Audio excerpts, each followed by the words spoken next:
I hope you've been enjoying the beginning of the Literary Festival. It's a very exciting event for all of us in Brattleboro.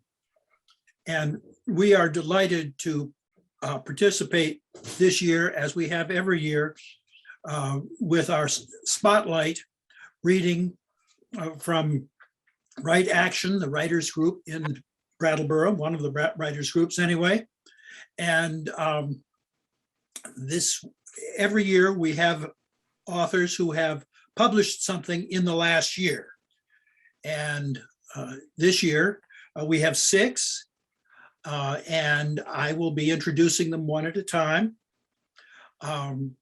We also started the whole literary festival off preparing for the panel on Print Town, which will be shown on Sunday at 4 o'clock. 4 o'clock. At 4 o'clock. And it was a good panel. I think everybody will enjoy seeing it, talking about this fascinating, complicated book. And then we have this reading today. Normally we have done an open reading, but with COVID and all the complications, we decided that midwinter would be a good time to do it. So we will do a sort of midwinter open reading, and we'll host that and hope everybody will join us at that time. We'll be announcing it in various ways, but certainly through the Right Action website. I would also like to make sure that people are aware of the book that we brought out this year based on an extraordinary project that we came up with, which was to put poems by local authors in Vermont and the tri-state area who wrote whatever they were writing about their lives during this COVID year, during the pandemic year. And the book is called Poems in the Time of COVID, and it is available at Everyone's Books and on the website for Right Action. And I encourage people to read it because they're really quite extraordinary poems. We did an open reading with the authors earlier this year, and we've done other readings which are available online. So I would like to start out with the first of our readers. Everybody will read for about 10 minutes. And the first reader is Sarah Cooperellis. Her first novel, Landing, was published in 2019. She lives in Putney, Vermont, and is working on a memoir about her husband's death. Sarah, please.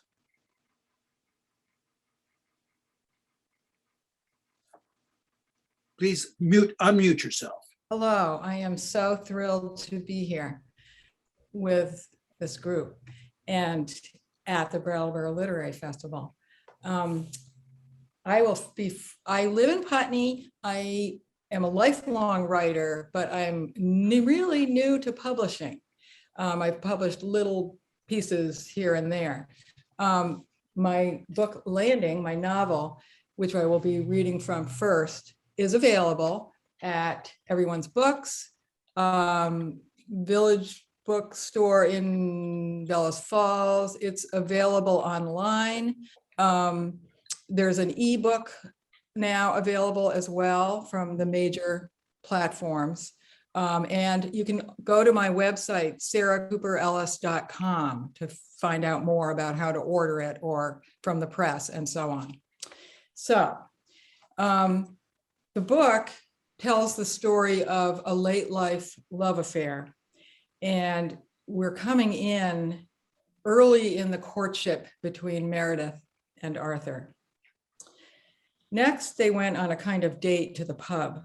He picked her up in his scuffed old Toyota Camry, which he told her he had bought from his stepson. He pulled up in front of the porch to the farmhouse, and when she came out onto the steps, he got out of the car and opened the passenger side door for her. Wow, what a gent, she thought. Those were manners from another era. They talked easily at the pub, wine and ale between them on the sturdy table. He asked, I told you the sordid details of my 2 marriages, but what about you? Have you been married? Maybe you are married. Joke on me. Ha, no, not anymore, Meredith laughed. But yes, I was. It's kind of a long story. She shifted in her chair, crossing her legs. Well, anytime you want to tell me, that's okay. Doesn't have to be now. Arthur reached over and put a soothing hand on her upper arm. She sighed. How much time do you have? She asked, leaning away from the table. How to tell this story that she had told so many times before. This wouldn't be the last time they'd talk about it. Arthur took another swig of his ale. I was married to Jack. We met when I was 17. We had one son, Jason. Jack died 17 years ago. That's the gist of it. Arthur took her hand across the table and gazed at her in the candlelight. I'm very sorry, he said. That must have been hard on you. Yes, and there's more. It wasn't a totally happy marriage. You must know how that is, although we all have our own versions. At the end, I was going to leave him. I had told him we were in therapy together, so he knew where I was coming from. We told Jason, he was 18, and announced it to the family. Oh, it was a horrible time. Meredith put her hands over her face and rested her elbows on the table. And then, just as that was happening, he died suddenly of asthma, she continued. He was at home and I wasn't there. I had a place to sleep at my new job. Jason found him. So that's it. We can talk about it more sometime, but that's the story. So now she had broken the news, letting him in closer. She looked up into his brown eyes, so gentle.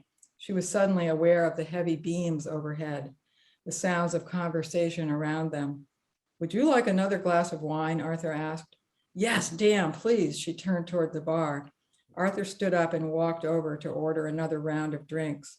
The air cleared. In the parking lot, before they got into the Camry, he put a hand on her shoulder and turned to face her. I had a good time tonight, and I hope you did. I have to say one thing that's on my mind. I'm a fair bit older than you. Does that matter?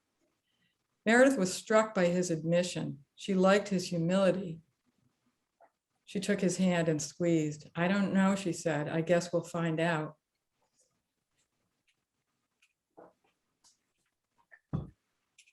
So now I'm going to read from the book I'm working on now, which is a memoir, and it's about the death and the decline of my late husband, Abijah.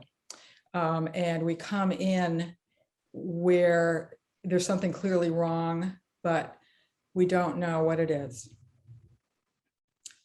March 4th, 2020 broke over the horizon and through our basement window.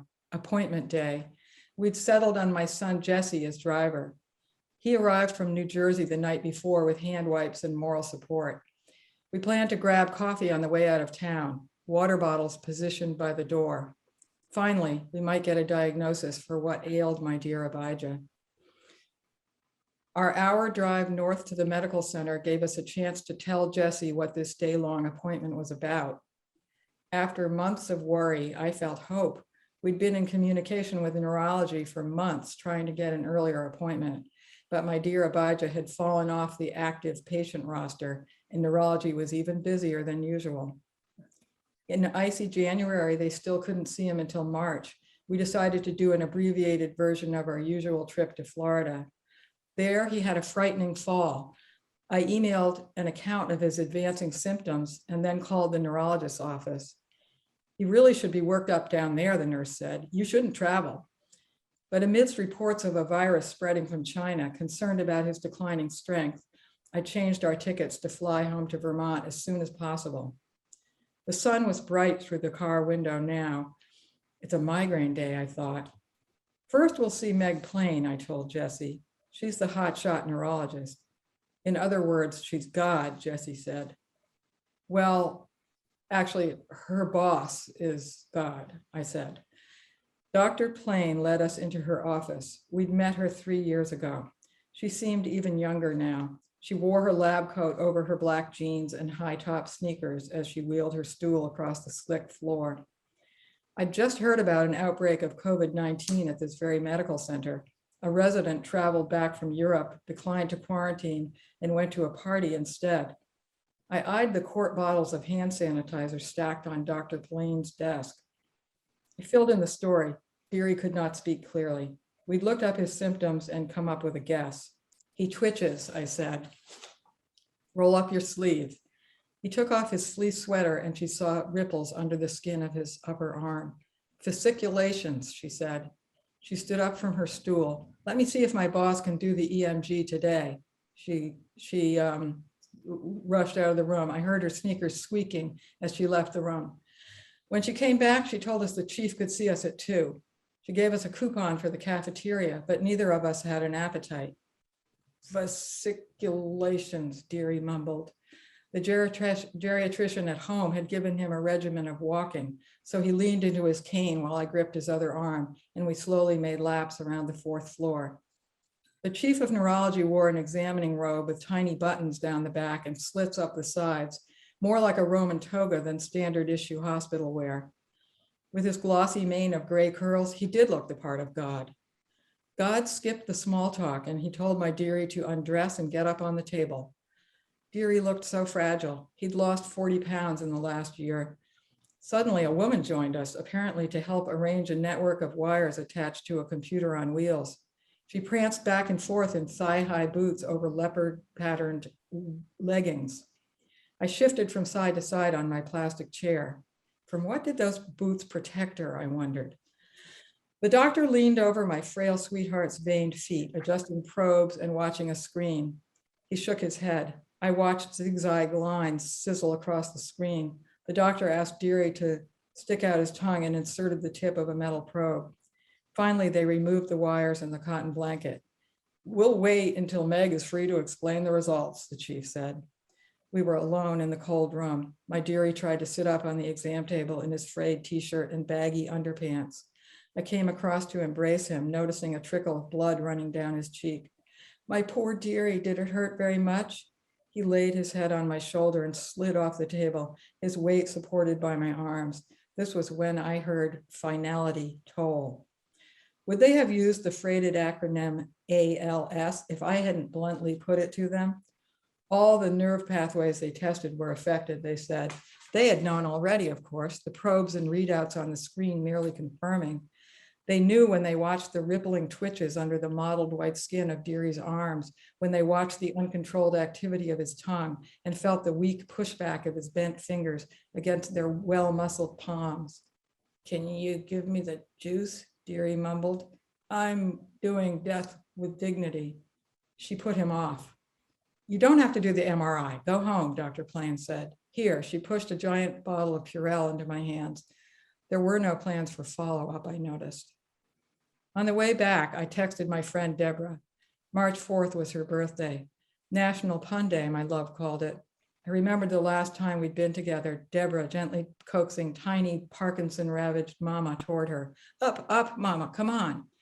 Mama's feet skittering across the floor from wheelchair to toilet seat. Mama's breath light as fluff. Mama encircled in Deborah's white cotton-clad arms, 100 silver bracelets jangling there. At our high school reunion, Mama slept between us in the bed so she wouldn't fall out. I needed it, Deborah's advice and humor. You were made for this, Coop, she texted back. Best job I ever had. Many blessings to you and Abijah. No, I thought, I can't do it. I had our decline all imagined, and it wasn't like this. Now Deary had his ticket, one the authorities could not dispute. The gears engaged to carry him down his final slope. Wow, Sarah, thank you so much. Very gripping, two beautiful excerpts. A wonderful way to start this. The next of our authors is Shiva Shankaran,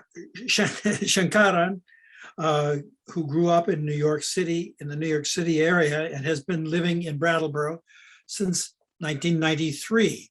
His first book, A Science of Consciousness, Pneumatology for a New Millennium, was published in 2016, and Poems of the Ignited Heart and Illumination of the One, from which he is reading today, was published in November 2020.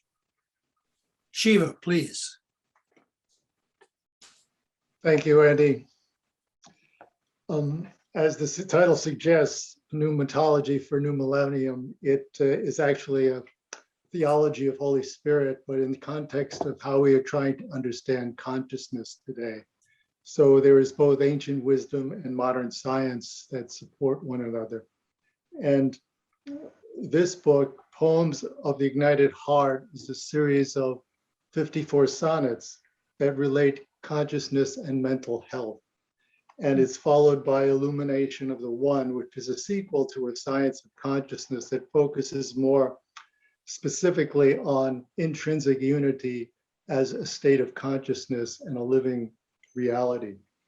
So I would like to read 3 of the sonnets first from Poems of the Ignited Heart, and then a short excerpt from Illumination of the One.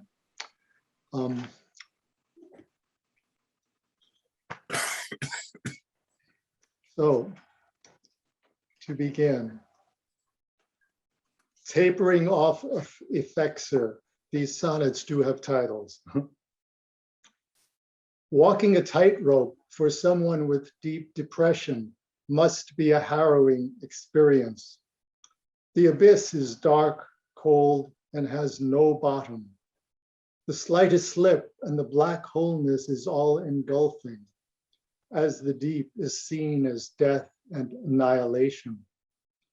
So long as a drug is her balance beam, the greatest leap of faith is to imagine without seeing that her divine wings will know of their own accord to open amid the darkness of free fall. Yet reality is no fog of distorted perception, and fathomless deep is bliss to its core. Misunderstanding leads to fear of her own greatness. The mind's terror is not knowing that heart is home in darkness. Breathe, dear one, leap into currents of love and fly. The next poem is number 11 in this series. It's called Chaos Consciousness. Consciousness is defined in awareness as capacity to know, one with known. Union with that is oneness as the all. Primordial stuff abides in darkness. To be so aware is to know before creation begins. Time is not, and space immeasurable without object, as self-supreme is all in one object pure. Eyes that see by light cannot in darkness, as mind that sees only by sun, moon, stars, knows nothing of darkness, fears loss of light. Pure heart at home in dark merges with truth, knows reality's primal causation. Consciousness shines as beauteous chaos. The third of these that I would like to read today is number 26 in this series. It's called Wake Up the World. Spirit is fire by nature, as divine flame awakens at each age of humanity. Manvantara begins with great waves of sparks flying off spirit fire as new life wave begins. Fire within man is meant to grow to eternal flame. Birth of consciousness is not in time. Remembering this is immortality. To know that truth is freedom. All is one. We have never been other. Dreamers, remember, fire up spirit's great light.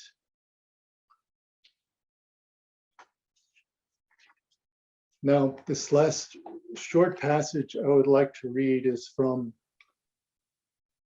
Illumination of the One. It is subtitled, Releasing Identity from the Body.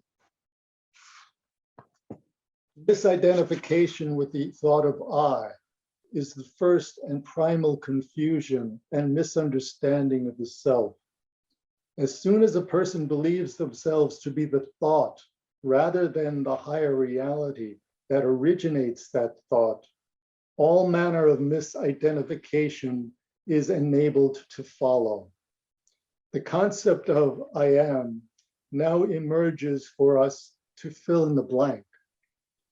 I am angry, I am hungry, all easily begin to suggest themselves as new layers of the I that can infect our way of being with layers of concept, thinking, feeling, and wanting for more or less of whatever it is one identifies with.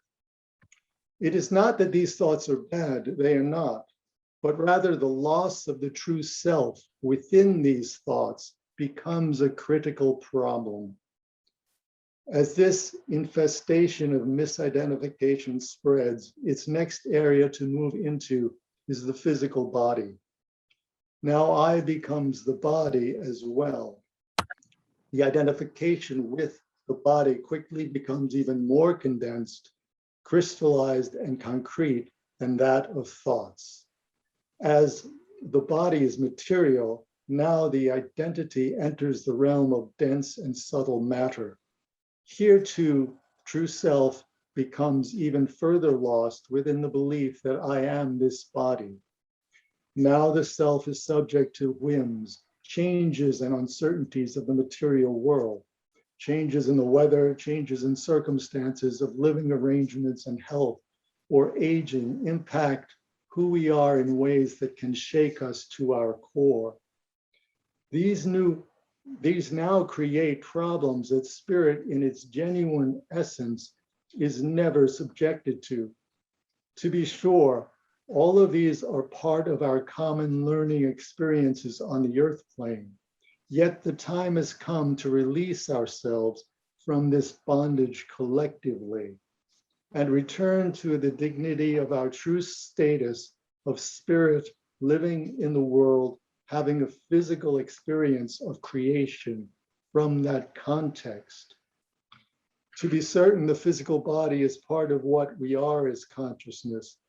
This is to say, it provides a context in the physical world for consciousness to express itself and explore this world of experience and discovery. Hence, it is proper to say that as consciousness, we have a body. On the other hand, to say I am this body is problematic as a part truth that allows much untruth to find a home within awareness that has led to so much misidentification and as a result, misery. The body has emerged out of consciousness as a vehicle to project all that consciousness is within the experience of this lifetime. It is a great gift of immense value to be cherished, nurtured, cared for, and loved, as in its purification, it supports the establishment of higher states of consciousness in this world and all the benefits that this provides the world at large. Still, we are not to confuse ourselves with being only or limited to the body, as the consciousness we in truth are is so immensely vast, as well as rooted outside of time and space, transcendent, and that this is in fact what animates the body in all its functions. What you are as consciousness is all of that on all dimensions, universes, and planes of existence across the expanse of time and space. Shiva, Thank you. thank you so much. That's this. It's available in town, everyone's books. Penelope Ware may have a few copies. Any bookstore can order it for you, and it's online as well. on a number of websites, common websites. Great, thank you. We'll be looking for it. Thank you. Just, it's wonderful in this time that we're living in to be dwelling on those. Just really wonderful. Our next reader is Toni Ortner. And Toni has had 26 books published by small presses. Most recent are Daybook 1 and Daybook 2 by Deerbrook Editions and Daybook 3 by Ardent Writer Press.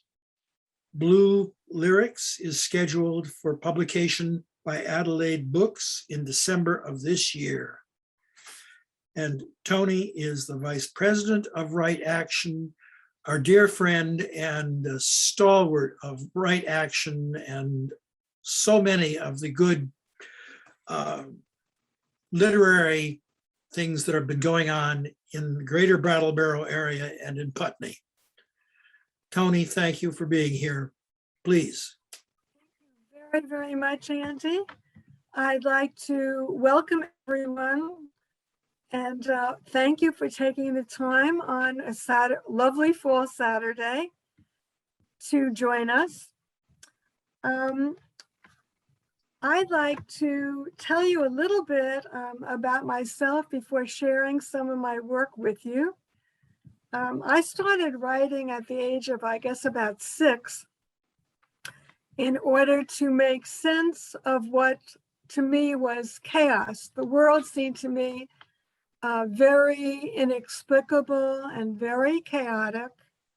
And so I began to record what I saw and felt and heard in an attempt to process it and to integrate it and to create some sort of order that would make sense to me. And from a very early age, only by seeing the words on the page, was I able to really make sense of what most of us would call reality. I was a reader from a very, very early age, and like most of you listening, I'm sure those of you who are listening are not the average American reader who I read recently reads about 3 books a year. I'm sure you read a lot more if you're at the Brattleboro Literary Festival. But I became very interested in diaries at a young age. I had my own diaries till the age of 18. And I was especially interested in diaries by women. And I became fascinated reading them. And then I fell in love with the work of Virginia Woolf. And as I was reading the diaries of Virginia Woolf, I came across a statement of her in which she asked a question, and she said, what sort of diary should I like mine to be? Something so elastic that it will embrace anything, solemn, slight, or beautiful that comes to mind. I should like my diaries to reflect the light of our life. Now, as all writers know, we try to capture reality in words, but often the meaning does float between the lines. But these words of Virginia Woolf inspired me a few years ago to begin what I call the Daybook series. The first one published, I don't know if you can see this, the cover was done by Jeff Haste, who's an incredible artist, as well as the publisher of Deerbrook Editions. If you like my work and any of it interests you, all you need to do is go to toniortner.com, which is my website, and there are links to any of the books that might interest you. I'd like to share with you a few selections. Hopefully I will not bore you. And you will see that the daybooks that I've written contain memories, dreams, visions of the future, conversations, observations of nature, and they change day by day as I attempt to present what is appearing in the forefront of consciousness. I also read, as I said, a great deal. So statements of other writers affect me profoundly.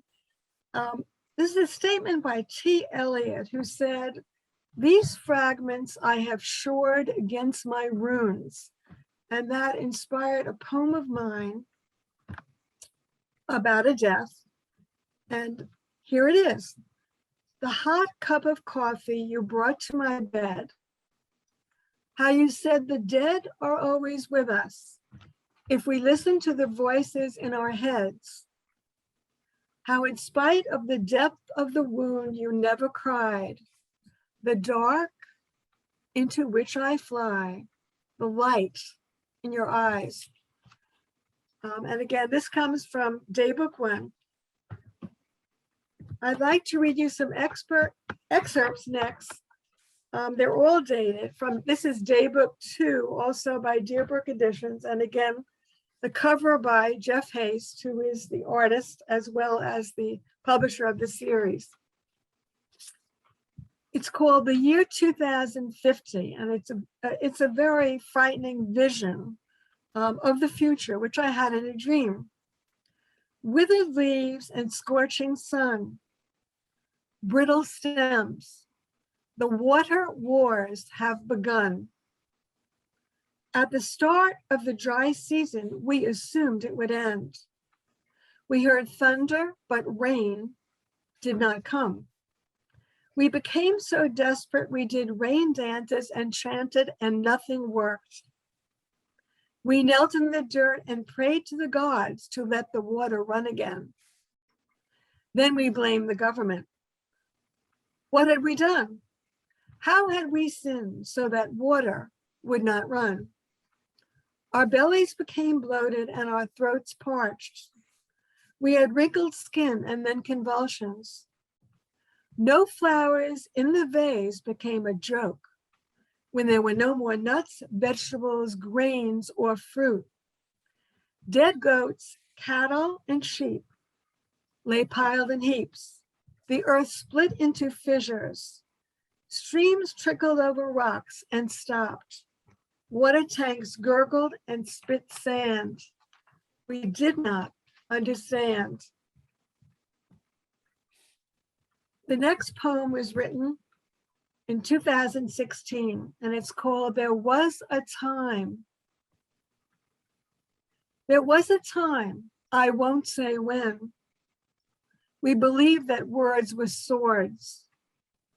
There was a time, I won't say when, before cut off tongues. We thought we would always sip lemonade in the sun. The next piece, we need a lighter piece, they're all too heavy, is called A Day Like This. You must have had a day like this. Your desk is piled high with questions you cannot answer. The words on the page look like ants caught in glue. You tell yourself you're not your thoughts, emotions, or your body. Yet your heart pounds. You crawl into bed and yank the covers over your head. You're freezing and there's no blanket. The wind howls like a coyote. You're not David and there's no stone. You're alone. Suddenly, you remember there is one chocolate chip cookie left in the drawer. The next one was inspired by a book I picked up at Everyone's Books about lies we were told by our teachers, and it's called Lies We Were Told. I don't know if you'll be able to identify with this.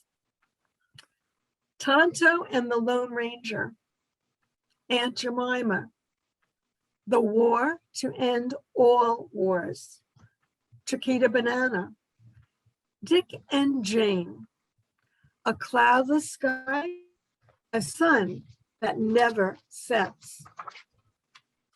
And the last one I'd like to share with you from this book, Daybook 2, is called Streaking Towards God. This is the crossing. Suddenly, the path is clear. Your pockets are empty of thorns and brambles, of laughter and tears. Andy, do I have a little more time? Little. Okie doke. I'd like to share some from Daybook 3. Daybook 3 was published by the Ardent Writers Press, and it contains beautiful artwork by the Vermont artist Linda Rubenstein, who will also do artwork for my next daybook. This is called This I Swear By, This I Know. You can't catch a shadow no matter how hard you try. I thought if I knew enough words, I could create a story and step inside. It was how I managed to live, always hovering above and watching myself as if I were a character in a movie. The mind plays tricks on itself. You ask who I am. Am I the woman you enter or the one about whom I write?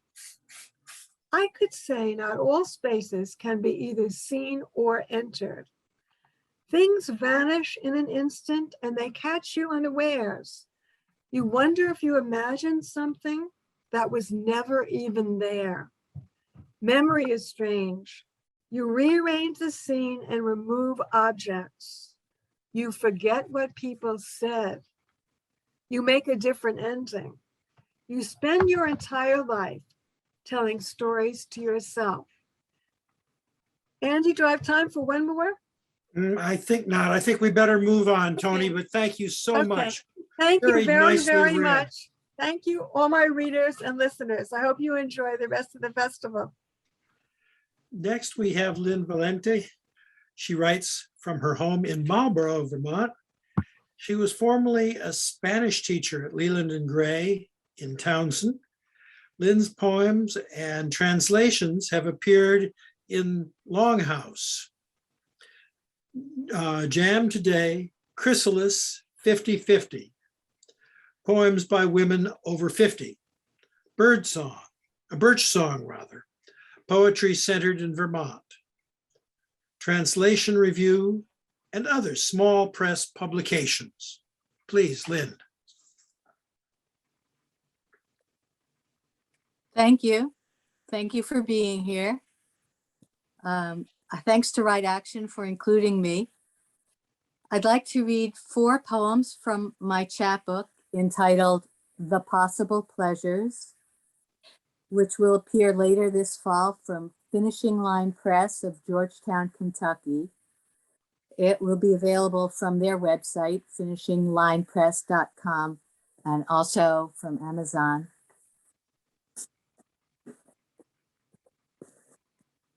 Rural Essay. He is with us on furlough from a flat, bleached, hard place. But don't you get blind sometimes to beauty? The starving man doesn't want to lose his craving for food. Listen, mountains seem like food only until you say, I live here. Then they keep feeding you the way air feeds you. You don't consume this place. Think of marriage to a person with a beautiful face. His beauty will continue to strike you often at odd times.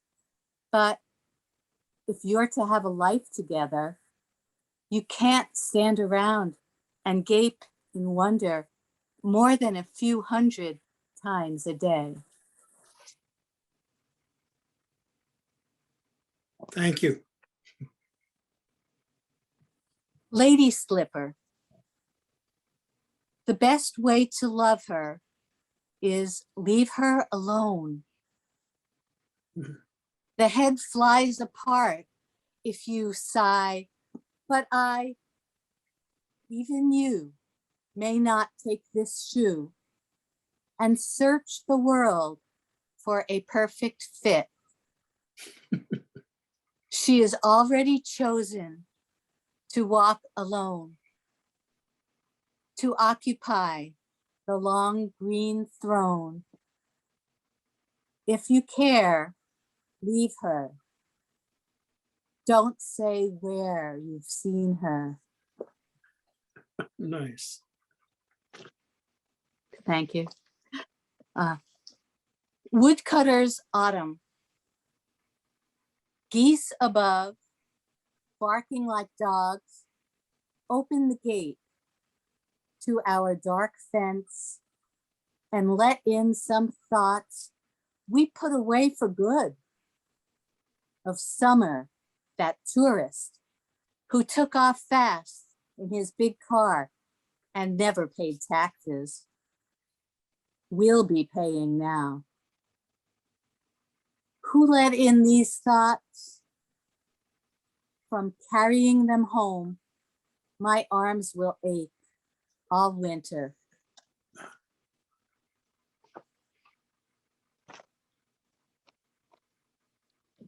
Nothing stirs. Nothing stirs until I claim stairs, light switch, faucet, and stove. Even if I've come through a night of boxing demons and stars, a night of split decisions, still I claim this hour as my prize. Its scent of emptiness, its sky of deliberation. I like the way I am small at this hour, the way there is no one to raise an eyebrow if I sit long enough, teacup, for the moon to come there. I'm still slippery with sleep. Nothing sticks to me. Even my tools and marble lie still on the bench. In this light, they don't gleam with expectation. Miss this hour and I keep on missing all day. I don't have your energy, your dash from bed to table, to road, to port, straight out across the water. I love to watch you take off your dark blur, but now, alone in the blue kitchen, I guard carefully the last stillness. I will not wake you or bring you down here where nothing stirs. Thank you, Lynn. That's Thank you all. wonderful. Thank you. Wonderful poems. Next, we have Ed Burke. Ed was born and raised in Philadelphia. He found his heartland in Vermont in 1980. He has raised 3 wonderful children, practiced law, and written a lot of poetry and fiction in Windham County these past few years, and thankfully has shared much of it with us as it has developed. So thank you, Ed. Lead on. Thank you, Andy. And thank you very much, Right Action, for another wonderful year. Really, really appreciate it. I'm going to be reading from my novella Allure, which was published last year by Running Wild Press. I have the great honor of working with the folks at Running Wild Press. They have published my novel, Christine Released, which I read at our last Right Action showcase. And earlier in their manifestation and their 3rd anthology of short stories, which I read on Toni's radio show, Maya's Calling. And presently I am madly in love with writing a novel about a young woman, a nurse during World War I, with remarkable healing powers and a relationship with all that surrounds her. The protagonist in Allure is Ron, a 24-year-old, shall we call him mensch? Can I misuse that term? Working in the accounts receivable department of Johnson Industrial Bearings and Fittings of Akron, Ohio. And he's about to set off on an odyssey, but he's learning to discover the deeper aspects of love. The woman across the cubicle divide from him, Monica, is his muse. She doesn't speak to anyone and has just started working there. And she brings lutefisk to work for lunch, which has caused a bit of a stir. And his first meaningful interaction with her was about perhaps she shouldn't be doing that. That portion has been read recently, and I will skip to the introduction of Yolanda, Ron's partner at the time. But first, I'd like to start with the first couple lines of this novel, which there we go.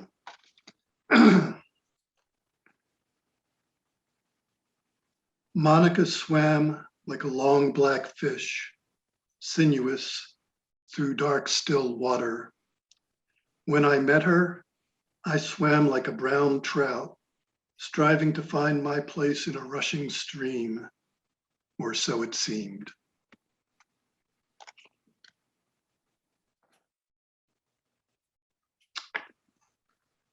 Ron in his and Yolanda's apartment. I saw the book on the coffee table, along with a few issues of People magazine, a jar of nail polish remover, and a package of Q-tips. I didn't remember her reading a book, but clearly she was. Why else was it there? I felt bad. You'd think I would notice something like that. I stood in the living room holding the book, a romance novel. I thought, what are we doing? I didn't want to buy a house with her, and I don't think she wanted that either. I didn't want to go to Puerto Rico and meet her extended family, but I'm pretty sure she did. I didn't want to go to Lake Superior with Trish and Bo. I didn't want to watch television shows about desperate housewives. We'd been together for 5 years, living together this last year, and the only thing I could think I liked doing together was the sex, which was pretty regular. I put the book down and the slip of paper that marked her place fell out, flitted to the floor. I picked it up, a torn piece of envelope with a phone number on it. I decided I should put more effort into our relationship. When Yolanda got home, before she headed for the shower, I planned on apologizing about losing her place. Then I'd ask her about the book, ask what it's about, whether she liked it, why she did or didn't like it. I thought I'd ask if she wanted to go out to dinner, something special, not Applebee's, our usual. I thought we'd go downtown and explore a bit, check out a place that looked inviting. I felt we deserved it. Spend a little, have some fun. I figured while we were exploring for a new restaurant, I'd tell her about the things I'd seen on my walks. She might find some of it as interesting as I did. Maybe we'd talk about exploring Akron together, get some exercise together. At a new restaurant, we could talk about the day we'd had. Then Monica came to mind, her twisted smile, her eyeliner, and her glinting hazel eyes. I couldn't tell Yolanda about Monica in any way, because she'd know right away that I found Monica attractive. That shouldn't be wrong. Lots of people find lots of people attractive all the time, and it's no big deal. But it would be a big deal. If I mentioned Monica in any way, Yolanda wouldn't like it at all. She'd accuse me of having a crush on Monica, and maybe she wouldn't have been so wrong. My thoughts about dinner downtown blew away like smoke. I was sad because I really wanted that to happen, and then it didn't seem possible. I stood there holding the piece of envelope with the phone number when Yolanda came through the door. Before she had a chance to say anything, I blurted, "Hey, how was your day?" Yolanda shrugged as she came toward me. "You know, the same. I'm going to take a shower." That's what she always said, and I usually go, "Mm-hmm." I was aware I was holding her place marker. I held it out in front of me. "I'm sorry, it fell out. I don't know." Yolanda snapped. "Where did you get that? What are you doing with that?" She had stopped a few feet from me. The smell of her washed over me, her sweat and antiperspirant and laundry soap and something else. I answered, "It fell out. I was straightening up and it fell out of your book." She glared at me, then snatched it away. "I'm going to take my shower now." She brushed past me. That other smell rose above the rest, grabbed me. It was sexy. I wanted Yolanda then. Want company? I surprised myself with that. I was looking at her ass, and it looked really good. I was hard. Yolanda turned around, looked at me with a wicked half smile. Her dark brown eyes flickered. "Sure, why not?" The sex in the shower was great, and so was the sex we had in bed after. Yolanda really went at me, and it felt like back at the beginning, a couple teenagers all over each other. I made us scrambled eggs and rye toast for dinner, which seemed the right thing to do rather than microwaving a couple lean cuisines. During dinner, I asked Yolanda about the book she was reading.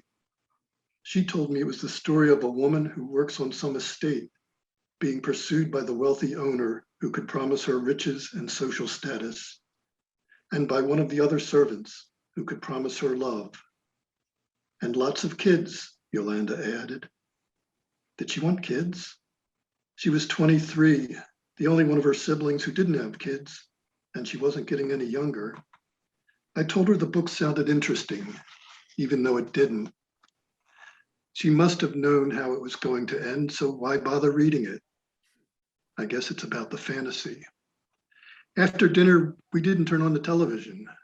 She read her book, and I found a book I was reading a few weeks ago under the bed about the siege of Stalingrad, nonfiction. We read together on the couch quietly. It was nice. It was different. And would you like to get a little idea of the second encounter between Ron and Monica? If I it's, may. if it's brief, Okay, we're it's running a little short on time, so. okay. It's 4 paragraphs and some dialogue. Next day, before we headed, I'll cut down a little bit. It was raining hard and windy, a perfectly miserable March day. On the way from the bus stop, 2 blocks away from the office building, the wind tore my umbrella inside out and twisted all the spokes.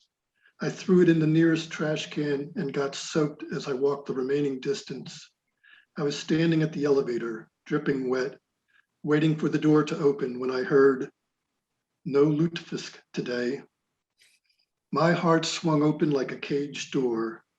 I looked beside me and there was Monica.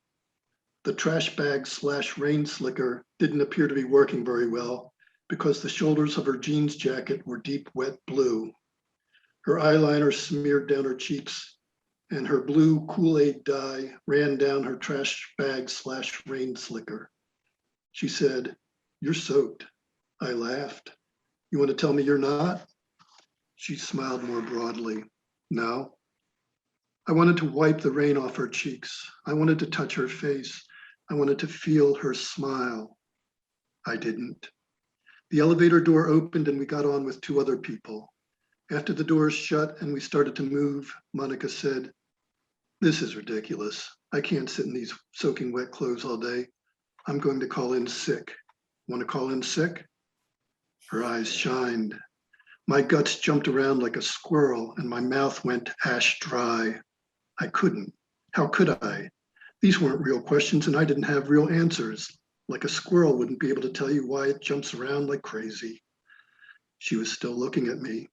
The elevator was still going up. The ash had claimed my throat. The elevator stopped. I said, I don't know. She said, okay, don't tell anyone you saw me. With that, I was out of the elevator. She gave me a small wave as the door closed. I waved back. The last I saw of her, she put her index finger to her lips to signal, don't tell. The door was closed before I could respond. I would have laughed at that last gesture if my stomach wasn't spinning and my head wasn't pounding. I think I was ashamed, but I couldn't say why. Something was, then wasn't, because of what I didn't do. Something had made me feel like a song for a brief moment. It was nothing more real than that. Thank you, Ed. Thanks, Andy. I just, before I move on to Terry Hauptman, I'd like to thank you all for reading and sharing today, and say to those who are listening to our spotlight reading that once again, I am struck by the variety and the depth of the voices of the writers of this extraordinary community. It's just heartening and beautiful, and I thank you all for being here. Terry Hauptman, unfortunately, was not able to be with us today. I will be reading a few things from her sixth volume of poetry, Rubies in the Mud, the third of a trilogy that includes On Hearing Thunder and Indwelling of Dissonance. She has taught world art, poetry, and ethnopoetics and at several universities and at Burton Academy in Manchester. The first one is Angel of Harlem for Billie Holiday and my sister Helen. Hummingbirds at the Arab grocery store on Broadway dive for gardenias as Billie Holiday sings strange fruit from southern trees on the airwaves outside. Strange fruit, the song immortalized by Billie Holiday, written by Abel Marpole, AKA Lewis Allen, our father's social studies teacher at DeWitt Clinton High School in Washington Heights. Oh, sister, walking with you on Harlem streets, dreaming the blues, trembling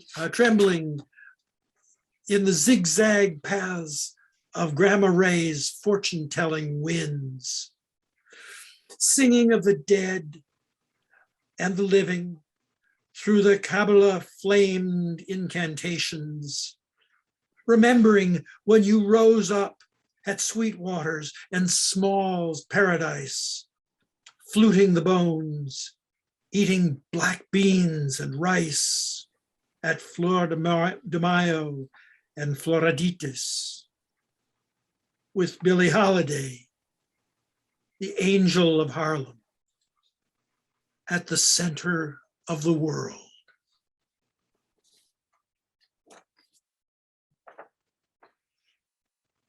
In the next poem, I have to apologize. I wish my Spanish were better. It's called Struggle is a Prayer for Hope, for Devin Balcacer.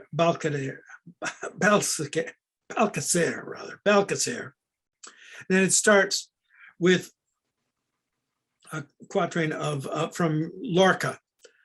And I'm just going to read the first line because it's followed by a translation, and I can do better with the translation. So my apologies. Mi corazón como una sierpe, like a snake. My heart has shed its skin. I hold it there in my hand, full of honey and wounds. by Federico Garcia Lorca. We walk to the Magic Theater on 125th Street in Harlem, past the Soul Saving Center across the street, where love and death transform each other in the music of winds. Listening to Ernesto de la Cruz sing, "Remember Me," as the wolf moon, the cold moon, cries the blues. The raven ruins, luminous with hope, tremble beneath our feet as roundups, as sanctuary cities rip apart. Listening to the dead sing the honey of longing. Dreamers on La Salle yearn to breathe free, bearing witness to healing prayers in the ex voto dolor of night. The dreams of strangers leading us home, past owls at hospice, hooting Snapchat, Instagram gazelles, past the holy relics in Dominican hotels. Lorca's New York streets coming alive, licking scarlet from destiny's hive. Whoa. And the last is Extravaganzaria 1, and pay my debt to the boatman's dream. To the eye, this is from Louise Gluck, to the eye of the spiral we fly. From the luminous fires of love, we return. Violence has changed me. Here where the soul breaks the sea, Aleppo's children exiled in sulfur scream. I take my place trembling in wild bees. Here where Syrian women in Brooklyn on Avenue B, with long blue painted moons on their fingernails, breathe, listening to the march of the imagistas on the street, praying for those exiled under siege, lifting the mineral veils of refugees. I take my place, trembling in wild bees, and pay my debt to the boatman's dream. Absolutely amazing. I thank you all. I'm sorry that she wasn't here to read her own poetry. I did my best. You all have been wonderful. And I hope the rest of, I can't believe that the rest of this literary festival is going to live up to our readings today. You just did wonders. Thank you all so much.